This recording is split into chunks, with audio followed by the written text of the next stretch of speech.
지금 사울은 오늘 것도 본 말씀에 보면 기세가 등등하다라고 표현되어 있습니다. 우리 이 말씀에 주목해 보시길 바랍니다. 우리 다시 한번 1절 말씀 잠깐 비춰주시기 바랍니다. 1절 오늘 읽었던 9장 1절에 이렇게 되어 있죠. 사울이 그 살기, 그러니까 위협과 살기, 그 기세가 등등하다, 죽지 않았다, 충만하다, 가득 차다라는 것이에요. 즉 사도 바울의 지금의 상태, 1절의 상태는 확신에 가득 찬 상태입니다. 자기가 하는 일에 대한 확신, 열정, 그리고 끝끝내 그것을 이루고 말겠다고 이야기하던 그 열정이 가득 찬 상태. 어떻게 보면 사람들이 외형적으로 볼 때는 굉장히 일을 잘하는 사람이고, 그리고 목표가 있으면 그것을 이루는 사람인 것입니다. 어찌 보면 이 지금 사울의 모습은 사람들이 볼 때 아무런 문제가 없는 듯합니다. 아무런 문제가 없는 듯. 사실은 원래 우리의 상태가 이렇습니다. 여러분, 사울이 자기 자신이 문제가 있었음을 알았을까요? 몰랐을 겁니다. 보편적으로 사람들이 이 인생을 살아가면서 어리석기 때문에 나도 모르고 남도 모르는 영역을 정말 많이 가지면서 살아갑니다. 내가 내 자신에 대해서 잘 몰라. 남도 나를 모르고. 그리고 그런 어떤 상태 가운데서 그것이 옳은 듯, 그것에 아주 확신을 가지고 살아가는 경우가 참 많이 있습니다. 근데 그렇게 살다 보면 나도 죽고 남도 죽게 되어지는 것이에요. 그래서 우리 삶 가운데서 우리의 자신을 돌아보고 우리의 모든 어두움이 예수 그리스도의 빛이 비추어져서 그것이 우리의 심령이 환하게 비춰짐으로 말미암아 우리가 더 이상 하나님 앞에 숨기는 것이 없고 하나님 앞에 밝히 드러나서 살아가는 것이 여러분 참 자유, 참 행복의 삶인 것이에요. 그것이 우리의 모든 족쇄를 풀어주는 정말 큰 자유의 삶인 것을 성경은 우리 가운데 보여주고 있습니다.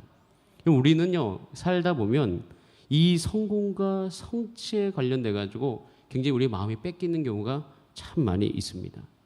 그러다 보면 사실 제가 20대를 살아가면서 제가 30대로 넘어가면서 제가 처음으로 깨달은 것이 빛에 대한 것이에요. 예수님이 빛이시구나. 원래 이전에는 예수님이 빛이다라는 것을 실질적으로 제가 이해하지 못했던 부분들이 참 많이 있습니다. 그러니까 예수님은 점점 삶을 살면 살수록 알아가는 분이에요. 근데 30살 딱 넘어가는 그쯤에 이 빛이라는 것에 대해서 이해하기 시작했고, 오늘 여러분 사도 바울의 큰 빛이 비추었다고 되지 않습니까? 그런 그 빛 대신 예수 그리스도. 그 빛 대신 예수 그리스도가 내 안에 비칠 때 제 내면 안에 일어났던 것은 뭐냐면 제 안에 아직 어두운 지점이 있는 것조차도 모르는 내 자신의 모습 자체가 발견되어지기 시작했습니다. 그때도 저도 온통 혈안이 되어 있어요. 성취, 그리고 어떤 부분에 대해서 나를 증명하기 위해서 열심히 살아간 나의 모습, 그 모습 가운데 정말 온통 마음이 뺏겨가지고 살고 있었습니다. 그러면서 예수님의 빛이 내 안에 흘러들어오기 시작하고, 사실은 예수님의 빛이 흘러들어오기 전에 먼저 제가 깨달았던 것은 나의 삶 가운데 제가 원하지 않는 열매들이 맺어진 것을 눈에 보는 것이에요. 그러니까 나는 분명히 옳게 살고 있고 열정적으로 살고 있는 것 듯한데, 그리고 시간도 허투루 쓰지 않는데 왜 맺어지는 열매가 이럴까라는 깊은 고뇌에 빠지게 되었습니다. 그러면서 제가 주 앞에서 기도했을 때 하나님께서 저희 삶을 환하게 비춰주기 시작하셨죠. 그리고 성경을 다시 한번 보이게 해주시면서 그때 제가 깊이 묵상했던 것이 마태복음 5장 그 팔복에 대해서 묵상을 하면서 심령의 가난함과 애통하는 자의 복이 무엇인지를 제가 알게 되었습니다. 그것을 알아가면서 예수 그리스도의 빛이 비추었을 때 어떻게 사람이 바뀌는가. 여러분, 이 세상은요 12월 24일, 25일을 보내고 있는데 성탄이라고 합니다. 근데 원래 성탄은요 이 사회나 어느 한 가정이 경험하기 이전에 먼저 개인이 경험해야 될 영적인 사건인 것이에요. 성탄이라는 것은 빛 대신 예수 그리스도가 이 땅에 오셔서 그 빛이 온 세상을 향해서 이제 드러나기 시작하는 그 날을 의미하는 것입니다.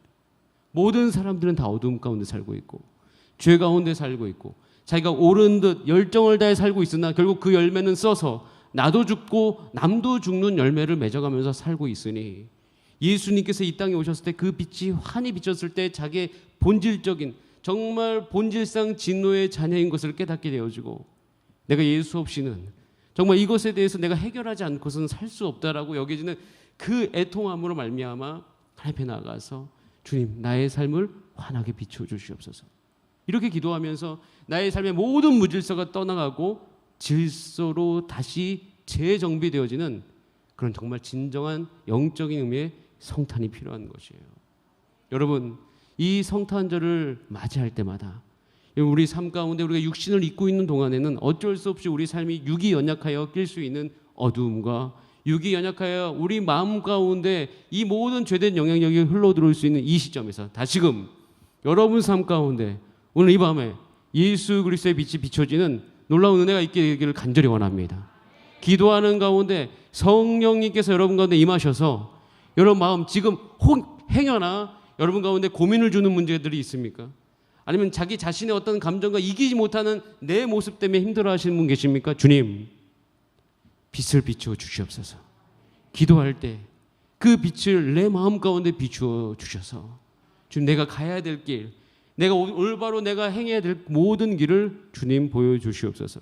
그렇게 기도하는 저와 여러분이 되기를 간절히 원합니다. 제가 오늘 특별히 이 본문을 선택했던 것은 사도 바울에게 있어서는 이 날이 성탄절이에요. 이 날이 예수님이 그의 삶에 탄생하신 날인 것이에요. 지금 이 사도 바울은 다메섹으로 가고 있었습니다. 기세가 등등해서 가고 있었어요. 정말 살기가 위협과 그것이 아주 확신에 찬 상태로 지금 다메섹으로 가고 있습니다. 다메섹은 시리아의 수도죠. 다마스쿠스의 히브리식 발음이 다메섹입니다. 사울은 정말 먼 도시, 그러니까 그가 가기 굉장히 먼 도시인데 여기에 관심을 가졌던 이유는 스데반의 순교가 사도행전에 기록되어 있습니다. 그 스데반 집사가 예수 그리스도의 구원의 복음을 전하다가 순교를 당합니다. 돌에 맞아 죽죠. 그걸로 인해서 엄청난 사건인데 그때 당시에 예루살렘에 큰 박해가 일어납니다. 큰 박해가 일어나서 예수 믿는 사람들이 다 뿔뿔이 흩어지기 시작했어요. 그 중에 몇 무리들이 다메섹에 피했습니다. 근데 그 피한 사람들로 인해서 다메섹 안에 예수 그리스도의 복음이 전해지고 있다는 소식을 들은 이 바울은 그 사람들을 잡으려고 공문을 청해서 그들을 잡아 결박해서 돌아올 수 있는 공문 허락을 청해서 가고 있었던 그때 당시였어요. 그런데 여러분 3절 말씀에 아주 중요한 단어가 한 가지 나오는데 그 단어가 우리 가운데 적용되어야 할 단어입니다. 우리 3절 말씀 같이 한번 읽어보겠습니다. 시작. 사울이 길을 가다가 다메섹에 가까이 이르더니 호련히 하늘로부터 빛이 그를 둘러 비추는지라. 자, 이 말씀을 멈춰 주시기 바라고 이 말씀을 유심히 보시기 바랍니다. 사울이 길을 가고 있었습니다. 우리 가운데 오늘 임해야 될 것은 다메섹으로 가고 있었어요. 다메섹으로 가는 길은 사도 바울에 있어서는 잘못된 길이요, 어둠의 길이요. 그는 확신을 가지고 가고 있는 길이었지만 결국 그것은 어둠의 길이었던 것이에요.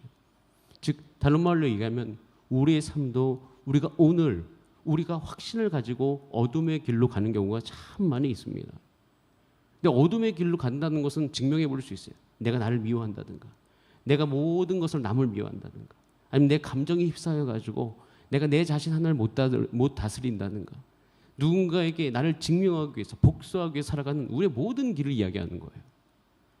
지금 사도 바울은 확신을 가지고 다메섹에 그 예수 믿는 사람들을, 즉 자기와 지금의 생각이 다르다고 얘기해서 잡아 죽이려고 하는 그 길이었어요. 자, 그 길에 여러분 잠깐 3절 죄송합니다. 3절 잠깐 비춰주세요.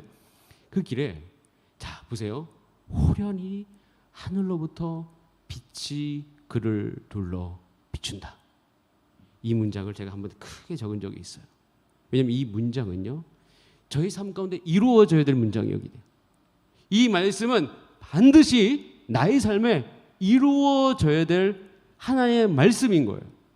왜냐하면 저도 제가 옳다고 생각하고 가는 길이 있었지만 그 길이 나를 죽이고 가족을 죽이는 길이었었어요. 어떻게 해요? 갈 수가 없는 거예요. 그런데 내 몸은 그냥 따라가고 있는 거예요.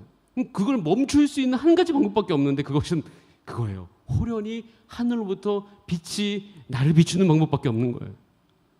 그 길을, 여러분 여기서 굉장히 중요한 부분은 그 길을 알고도, 그 길을 가기 싫어도 가고 있는 내 자신이 발견되어질 때가 있습니다. 남을 미워하기 싫어도 계속 남을 미워하는 내 마음을 발견합니다.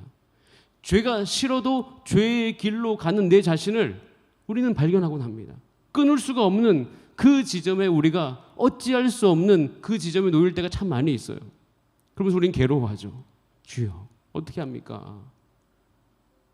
여러분, 우리 힘으로 못 멈춥니다. 깨달아야 될 것은 우리 힘으로 멈출 수가 없어요. 여러분, 사도 바울이 호련히 하늘로부터 빛이 비추어 그를 둘러싸지 않았더라면 사도 바울은 아마도 다메섹으로 갔겠죠. 가서 무엇을 합니까? 예수 믿는 사람들을 잡아가지고 가서 그가 원하는 대로 그들을 처리했겠죠. 그 길을 멈출 수 있는 것은 호련히 하늘로부터 빛이 그에게 비추는 방법밖에 없더라. 여러분, 여러분이 지금 여러분 스스로도 통제가 되지 않고 관리가 되지 않고 하는 그 모든 문제들을 여러분의 힘으로 멈출 수가 없습니다. 그럼 어떻게 됩니까? 오늘 호련히 하늘로부터 빛이 우리에게 비추는 방법밖에 없습니다. 여러분, 이 방법 외에는 그 길이 없음을 오늘 주의 성령의 임재 가운데 인정하신 여러분 되시기를 바랍니다. 이것이 우리 가운데 인정이 돼야 돼요. 주님, 내가 갈 길을 내가 멈출 수 없습니다. 오직 방법 한 가지밖에. 하나님, 오늘 내가 기도할 때 빛이 내게 비추게 하여 주시옵소서. 우리가 이렇게 기도할 수밖에 없습니다. 그렇게 기도하는 가운데 근데 그 빛이 너무 강했죠. 이게 참 신비해요. 왜냐하면 사도 바울에게 보였는데 그 빛이 정말 강했던 것이에요. 그래서 그 빛이 너무 강하니까 거부할 수 없죠. 거부할 수 없는 빛. 내가 그것을 막을 수 없는 빛이 바울에게 비쳤습니다. 그래서 물어보죠. 누구십니까? 예수님께서 대답하죠. 난 네가 박해하는 예수다.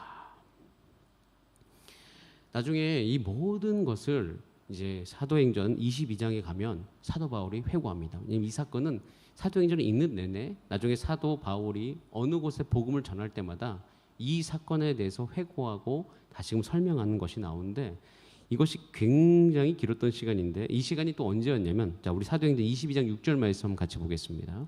사도행전 22장 6절 시작. 가는 중 다메섹에 가까이 갔을 때 오전쯤 되어 호련히 하늘로부터 큰 빛이 나를 둘러 비추매. 원래 사도행전은 그 아까 오늘 읽었던 9장에는 큰 빛이라고 나오지 않는데 나중에 사도 바울이 22장은 거의 인생의 끝부분인데 다 살고 그때를 회고하면서 다시 한번 해석하는 것은 뭐냐면 큰 빛이 나를 비췄다. 언제? 12시라고 돼 있어요. 왜 큰 빛이라고 이야기했냐면 보통 정오 12시 되면 그때 당시에 이 문화와 이 지리적 역사 안에서는 해가 굉장히 강렬한 그러니까 시간입니다. 그러면 해가 너무 강렬하기 때문에 다른 빛이 비추어도 이게 보일까 말까 하는 부분이 있는데 중동의 정오해는 굉장히 눈부신데 중요한 것은 예수님의 그 빛이 훨씬 더 강하게 비쳤다는 거예요. 그래서 사도행전 26장 13절이 그걸 해석해 주는데 잠깐 한번 보도록 하겠습니다. 사도행전 22장 26장 13절인데 잘못 제가 보낸 것 같습니다. 이렇게 돼 있어요. 사도행전 26장 13절에는 아그리빠 왕에게 바울이 이렇게 진술합니다. 왕이여, 정오가 돼서 길에서 보니 하늘로부터 다 이렇게 표현합니다. 따라하겠습니다. 해보다 더 밝은 빛. 네, 해보다 더 밝은 빛이 나와 내 동행들을 위해서 비추었다라고 되어 있어요. 여러분, 이것은요, 즉 사도 바울에게 있어서 실제적인 빛이었을 뿐만 아니라 굉장히 강력한 빛이었음을 이야기하는 거예요. 근데 이것이 왜 이렇게 강력하다고 느꼈을까요? 한번 생각해 보세요. 이 빛이 왜 그렇게 강력했을까요? 여러분, 이 빛이 강력한 이유가 있습니다. 여러분, 우리 가운데 힘을 느낄 때가 있어요. 그 힘이 뭐냐면 그러니까 우리가 보편적으로 내적 치유 기간을 할 때 치유가 된다라는 여러 가지 표현이 있는데 그 중에 한 가지 표현이 뭐냐면 나도 모르고 남도 모르는 영역이 나도 알고 남도 알게 되는, 그렇게 모든 사람들 앞에서 그것을 밝히 드러날 수 있는 용기가 생기면 치유가 일어났다라고 여겨지는 부분이 있습니다. 그런데 사실 한 사람이 나도 모르고 남도 모르는 영역을 밝히 드러낼 수 있을까요? 아니, 너무 힘든 거거든요.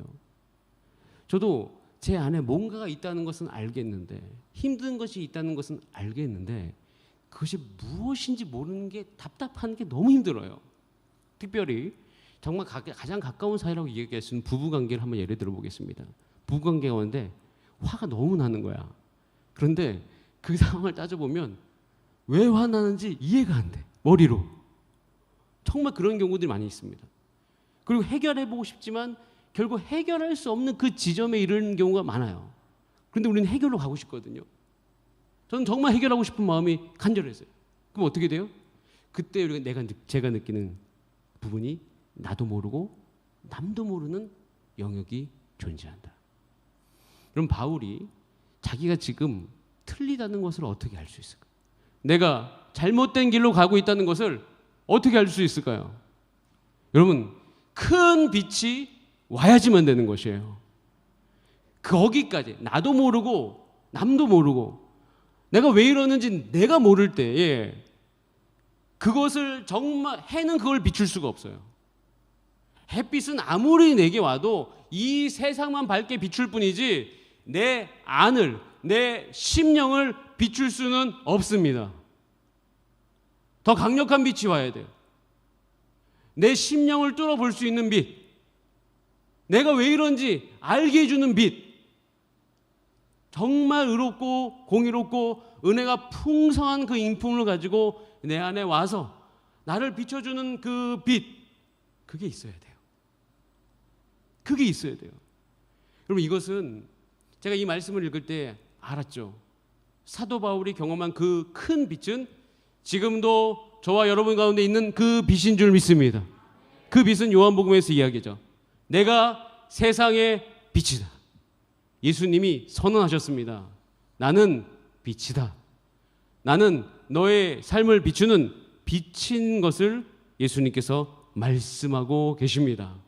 저는 그 강력한 빛이 오늘 이 성탄절을 맞이하는 이 크리스마스 이브에 저와 여러분의 개인의 삶과 가정에 비치게 되기를 간절히 기도합니다. 우리 가운데 그 빛이 비추어져야 돼요. 이 빛이 비추어지면 어떻게 됩니까? 창세기 1장 2절 3절에 온 땅의 태초에 혼돈하고 공허하고 흑암의 그 모든 것이 그 안에 있었다고 표현되어 있지만 그 안에 카오스적인 상태이죠. 혼란이 있었지만 그 안에 성령이 그 수면을 운행하시면서 말씀이 선언되죠. 빛이 있으라. 그러니 그 모든 무질서가 떠나가는 것이에요. 여러분, 오늘 우리가 간구해야 될 큰 빛이 있습니다. 그것은 태양보다 더 밝은 빛, 우리의 모든 무질서를 질서로 바꿀 수 있는 그 빛, 그 빛이 여러분의 심령 가운데 비추게 되기를 간절히 원합니다. 그래서 이 빛을 우리가 받아 누림으로 말미암아 내 안에 가고 싶지 않았던 길, 끊고 싶었던 모든 죄악들, 그리고 내가 왜 이런지, 내 감정 상태가 왜 이러는지, 내가 어찌할 수밖에 없는 이 내가 컨트롤할 수 없는, 내가 통제할 수 없는 이 모든 상황 속에서 왜 그러는지 알게 되는 은혜가 오늘 이 밤에 주께 간절히 기도할 때 임하게 되기를 원합니다. 이것이 우리 가운데 너무 필요한 것이에요. 이 성탄절을 맞이해서 저도 사모합니다. 주여, 주여, 내게 빛을 비추어 주시옵소서. 그래서 오늘 맨 마지막에 불렀던 고요한 밤 거룩한 밤 4절을 저는 너무 좋아해요. 예수 상상하는 게 표현되어 있잖아요. 그림 언어로. 그의 얼굴, 예수님이 탄생했는데 그의 얼굴 광채가 세상의 빛이 되었대요. 우리는 그 찬양을 배울 때 세상의 빛이라고 찬양하지 말고 내 삶의 빛, 어둠의, 나의 삶의 어둠의 빛, 나의 감정의 빛, 나의 모든 삶을 온전케 해주는 그 빛, 그 빛으로 바꾸어 부르면서 여러분에게 그 빛이 비춰지기를 간절히 사모하시기를 바랍니다. 그래서 사도 바울은 그 큰 빛이 왔을 때 무너졌어요. 그래서 그가 어떻게 합니까? 3일 동안 식음을 전폐합니다. 잠깐 사도 바울이 그때 어떤 심정이었을까 잠깐 생각해 보세요. 어떤 심정이었을까요? 기세가 등등했던 사람이 그 빛을 비춰서 내가 지금까지 평생 확신을 갖고 살았던 그 모든 것이 틀렸다는 것을 알게 되는 순간 어마어마한 큰 괴로움입니다. 근데 인생이 다 무너지는 듯한 느낌이에요. 여러분, 빛이 여러분 가운데 비춰질 때 혹시 두려우십니까? 그럴 수 있어요. 왜냐하면 저는 그런 분들을 참 많이 봤습니다. 저도 근데 두려움이 느껴집니다. 정말입니다. 그 빛이 비춰지면 행여나 내가 지금까지 확신을 가지고 살아왔던 것, 내가 옳다고 믿었던 것이 무너질까 봐, 그 무너짐은 내 자체가 무너질까 봐, 내 스스로가 무너질까 봐 두려운 경우가 참 많이 있습니다. 저는 근데 이 말씀을 통해서 사도 바울도 그 3일간의 과정을 보내면서 결국 어떻게 합니까? 그 무너짐을 받아들입니다. 여러분 안에 그 빛이 비춰질 때 두려울 수 있습니다. 두렵다 보면 더 기도하기가 싫은 마음이 들 때가 있습니다. 저도 어느 순간 기도하다가 하나님 앞에 무릎을 꿇고 울부짖으면서 기도하는데 더 이상 기도하기 싫더라고요. 두렵고 내가 사라지는 것 같고 내가 없어지는 것 같고 지는 것 같고 이런 어떤 숱한 감정들이 기도를 하다 보면 몰려올 때가 있습니다. 그러나 여러분, 그때 여러분 주님을 신뢰하시기 바랍니다. 주님을 깊이 신뢰하시기 바라요. 정말 신뢰하셔야 됩니다. 왜냐하면 그분은 의로운 주님이시고 우리의 삶을 온전케 하시는 분이시고 결국 우리를 낫게 하시는 그 분이신 것을 깊이 신뢰하신 여러분 되시기 바랍니다. 그래서 우리가 오늘 빛 대신 예수가 내 삶 가운데 비춰지기를 기도할 텐데 그 기도에 반드시 여러분들 한 가지 더 기억하셔야 될 것은 그 빛 대신 예수님 오실 때 고통이 있을 수 있습니다. 다 고통이 있다는 건 아닌데 그럴 수 있어요. 생각해 보세요. 생각해 보세요. 예전에 제가 어느 청년과 성역 공부하는데 예수님이 너와 늘 함께 있다 이렇게 얘기하니까 안 좋아하는 거예요. 너무 싫대요. 왜 싫냐 그러니까 예수님 함께 옆에 있다고 생각하니까 부담된다고. 내가 하고 싶은 거 다 못하잖아요. 그게 약간의 어떤 재미있는 표현인데 정말 그럴 때가 있어요. 제가 그때 알았어. 예수님이 함께 있다는 것이 이렇게 느껴질 수 있구나. 그럼 빛이 우리 가운데 비친다는 것은 그래서 여러분 비춰진 게 혹시 두려우시다면 이것은 제가 경험한 건데 제가 그 순간 딱 깨달은 게 있어요. 내가 어둠 가운데 거하는 걸 좋아하는구나. 이것을 깨달았던 적이 있습니다. 여러분 그러나 한 가지 분명한 것이 있어요. 여러분 혼란스러운 삶이 계속되세요? 해결하고 싶은 것이 여러분 가운데 있으세요? 여러분 넉넉하게 안정감을 가지고 이 과정으로 여러분 신뢰를 가지고 뛰어드시는 여러분 되시기 바랍니다. 사람들이 이걸 잘 못합니다. 예수님의 빛이 내 삶에 비춰져야지. 사실 그 과정을 다 겪고 나면 우리는 깨끗해지고 자유로워지고 더 이상 우리 가운데 혼돈과 어려움이 없는데 그 두려움과 그 어려움 때문에 그 길을 통과하지 못해요. 가다가 멈춰요. 근데 여러분 저는 우리가 에스라 기도하고 있지 않습니까? 어떤 여러 가지 우리 삶의 패턴이 변화되어지고 있습니다. 저도 마찬가지입니다. 그러다 보면 혼돈스러움이 올 때가 있어요. 근데 한 가지 제가 지금 계속 기도하는 것은 날마다 주님을 신뢰한다는 기도예요. 이 과정을 관통하고 난 다음에 나를 바꾸실 주님을 내가 신뢰합니다. 주님을 신뢰합니다. 계속 이 기도를 주 앞에 올려드리는 것입니다. 그리고 또 한 가지 여기서 꼭 기억해야 될 것은 사도 바울이 7절 말씀입니다. 자, 우리 7절 말씀 한번 같이 읽어보겠습니다. 7절 시작. 같이 가던 사람들은 소리만 듣고 아무도 보지 못하고 말을 못하고 서 있더라. 이 말을 곰곰이 읽는데 제가 이 말을 읽다가 너무 깜짝 놀란 것은 뭐냐면 그 빛이 사도 바울에게만 보였다는 거예요. 놀랍죠? 저는 놀라웠어요. 굉장히 강력한 빛인데 사도 바울에게만 보였다. 이걸 계속 곰곰이 주 앞에서 묵상하고 있는데 주의 음성이 들리기 시작했어요. 그것은 뭐냐면 이 빛은 한 사람 한 사람에게 임하는 빛이다. 즉 다른 말로 얘기하면 여러분들이 주님께 집중하고 성령의 충만한 은혜 가운데 주 앞에 나갈 때 이 빛이 여러분 한 사람 한 사람에게 임하게 될 줄 믿습니다. 이것이 똑같은 표현이 있어요. 사도행전에 보면 오순절 날 그 마가의 다락방에 성령이 임했을 때 표현 중에 하나 뭐냐면 그 성령이 각 사람 위에 있더라라는 표현이 있어요. 저는 이것을 너무 사모합니다. 여러분 우리 모든 여기 금요 찬양 예배 오신 여러분들 머리 위에 성령이 있게 되기를 원합니다. 그리고 빛이 통째로 비추는 것이 아니요 한 사람 한 사람 여러분에게 개인적으로 비추는 빛이 됨을 믿습니다. 그래서 우리는 이 시점에서 우리가 기도해야 될 것은 제가 오늘 기도에 이 말씀을 하는 목적이 있어요. 그래서 뭐냐면 이 빛을 사모하는 것이에요. 이 빛이 나의 삶에 비추는 것을 간절히 원하는 것이에요. 근데 원래 거기까지 가기가 힘들거든요. 예수님이 오셨을 때 예수님의 빛이 내 삶 가운데 비치는 게 부담스럽거든요. 여러분 그런데 모든 빛은 각 개인에게 임하며 과정이 힘들더라도 이 과정을 통해서 하나님께서 우리를 깨끗해 하실 것을 우리가 믿기 때문에 이 모든 과정을 가운데 여러분의 전 삶을 들으실 수 있는 여러분 되시기를 바랍니다. 여러분 김치 냄새 잘 안 없어지죠. 이제 김장이 이제 있고 저도 이제 김장 밑을 받다 보면 통을 버리고 싶을 때가 한두 번이 아니에요.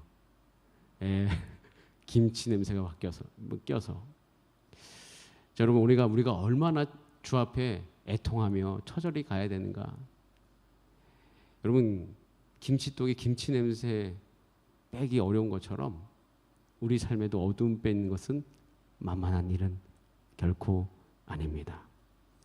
저도 그냥 일반 청년이었다가 전도사가 되는 과정이 있었습니다. 근데 전도사로 사역하다가 목사가 되는 과정이 있었습니다. 전임 전도사 4년을 그때 당시에는 꼭 해야 되기 때문에 모든 것을 달려놓고 풀타임 사역자로 뛰었을 그때에 그 4년간의 시간은 저에게는 육체적으로 정말 괴로웠던 시간입니다. 괴로웠어요. 왜냐하면 저도 이 새벽 예배가 여러분 새벽 예배 적응하는데 저는 개인적으로 딱 5년 걸렸습니다. 5년 걸렸다는 건 새벽 예배 5년 동안 안 나왔다는 게 아니라 5년 동안 계속 나오니까 이제는 새벽에 그냥 일어나지더라고요. 딱 5년이 걸렸어요. 몸에 완전히 익는 데까지. 제가 그걸 보면서 사람 정말 안 바뀌는구나. 근데 한 가지 소망 생긴 게 있어요. 여러분 안 바뀌지만 반드시 바뀝니다. 안 바뀔 것 같아요? 여러분 사람 안 바뀐다고요? 물론 안 바뀝니다. 그런데 정말 중요한 것은 뭐냐면 여러분 예수님께서 말씀하셨습니다. 나는 포도나무에 너희는 가지니 내 안에 거하라. 그리하면 너희는 모든 것을 할 수 있으니 나를 떠나서 너희는 아무것도 할 수 없느니라. 우리는 평생 그래서 이제는 우리 삶에 비치신 예수 그리스도가 비추는 말미암아 방법은 한 가지입니다. 예수의 생명이 내 안에 계속 머물면서 살아가는 그것이 우리 가운데 꾸준하게 매일매일 삶 가운데 있게 되어지기를 저는 원합니다. 여러분 그래서 우리가 이 과정이 힘들더라도 오늘 이 밤에 기도하기를 원하는 거예요. 주여 내 삶 가운데 우리 가정 가운데 근데 우리 가정 가운데 하면 꼭 남에게 빛을 비춰달라는 것 같이 이야기할 수 있는 다른 사람 말고 내 마음에 주의 빛을 비추어 주시옵소서. 함께 기도한 저와 여러분 되기를 원합니다. 다 함께 기도하시겠습니다. 자, 우리 기도하실 때는요 아까 불렀던 고요한 밤 거룩한 밤을 부르려고 합니다. 근데 부를 때 이제 여러분 가사 어느 정도 잘 아는 찬양이잖아요. 그래서 이제 부르면서 상상해 보겠습니다. 예수님이 탄생했던 그 밤에 목자들이 그것을 압니다. 목자들에게 계시가 일어나요. 하나님의 거룩한 천사가 와서 알려줍니다. 왜냐하면 그들은 예수님을 기다렸던 사람들이기 때문이에요. 그리고 그 빛이 그 표현에 그 모든 예수 그리스도의 광채가 빛이 되었다. 우리 삶에 예수님이 빛이 되기를 원합니다. 그래서 그 예수님의 탄생을 상상하면서 우리는 끊임없이 이 찬양을 부르면서 기도하는 거예요. 주님, 예수님이 나의 삶에 지금 어두운 영역에 빛이 되어 주시옵소서. 우리 그걸 생각하면서 다 함께 빛으로 오신 예수 그리스도 우리 같이 찬양하겠습니다. 고요한 밤 거룩한 밤 어둠에 묻힌 밤 주의 부모와 앉아서 감사 기도 드릴 때 아기 잘도 잔다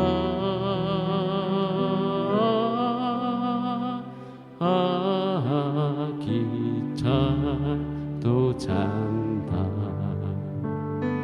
거룩한 고요한 밤 고요한 밤 거룩한 영광이 둘린 밤 영광이 둘린 밤 천군 천사 나타나 기뻐 노래 불렀네 구주 나셨도다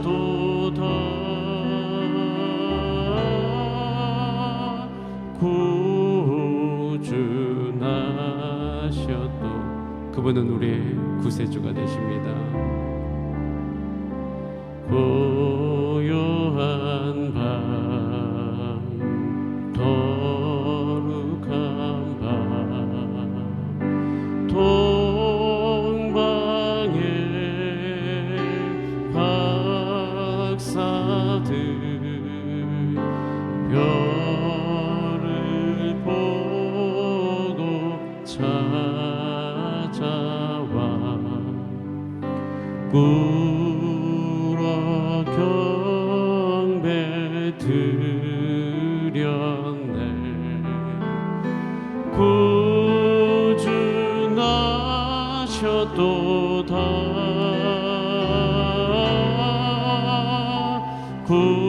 구주 나셨도다 할렐루야 고요한 밤 고요한 밤 거룩한 밤 주 예수 나신 밤 그의 얼굴 광채가 세상 빛이 되었네 우리 다 함께 왕이 나셨도다 왕이 나셨도다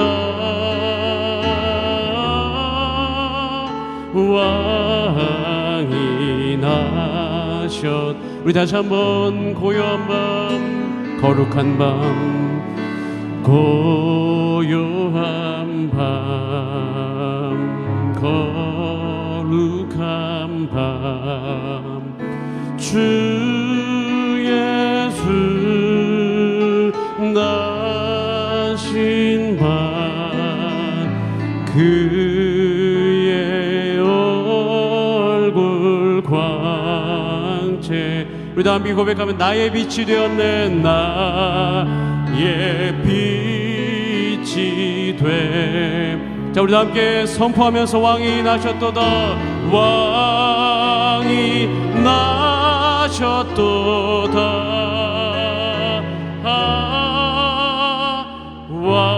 왕이 나셨도 다 함께 기도하실 때 왕으로 오신 주님 왕이신 예수님 나의 삶에 빛을 비추소서 하나님 그 빛 안에서 나의 모든 무질서는 떠나가게 하여 주시고 나의 모든 어두움은 떠나가게 하여 주시고 태양보다 더 밝은 빛으로 나의 삶을 환하게 비추어 주시옵소서. 우리 다 함께 사모하면서 주여 한번 부르신 남의 합심으로 기도하시겠습니다. 주여 살아계신 하나님 아버지 간절히 간구합니다.